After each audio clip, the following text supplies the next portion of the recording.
One, we're going to apply these instantaneous rates of change. So remember that f prime of a is equal to the limit as h approaches 0 of f of a plus h minus f of a all over h. Okay, so don't forget that. And example number 1, it says find the rate of change of the area of a circle with respect to r. So I'm going to write it just a little different. You may not be used to this, but the rate of change with respect to r, the first thing we got to do is we got to start with the equation of area. Okay? So the area of a circle is pi times r squared, but really a, or area, is a function of the radius r.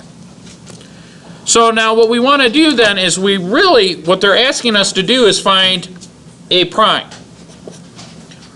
Well, a prime, pi is a constant. Remember that pi is equal to 3.14 blah blah blah blah blah, right? So that's a constant. We're gonna leave that alone. And then what is the derivative of r squared? 2r. 2r. You're welcome. So to rewrite that, a prime of r is equal to 2 pi r. I have a question. Does that, well, hold on, let me say one thing and then you can ask your question, okay? Does that formula look familiar? Circumference of a circle. Okay, what was your question? Why, if pi, I'm a rapper, since it's a constant, why doesn't it become 0? What's a constant? Pi. Oh, because pi is not by itself, it's a constant multiplier. Right. Really what we have is when we say pi r, we have pi number r squareds. Right? So like I'm holding in my hand 4 markers, right? There's 4 markers. I know how to do. I know you do, but listen to me. You asked a valid question. I just want to help you understand it, okay? I'm holding 4 markers. Yeah. Okay? If I were to take each of these markers and cut them in half, I would have 4 markers cut in half. So whatever I do, I'm going to have 4 of them. If I were to change these 4 markers in some way, I would still have 4 of them. So pi, in this case, is a constant multiplier.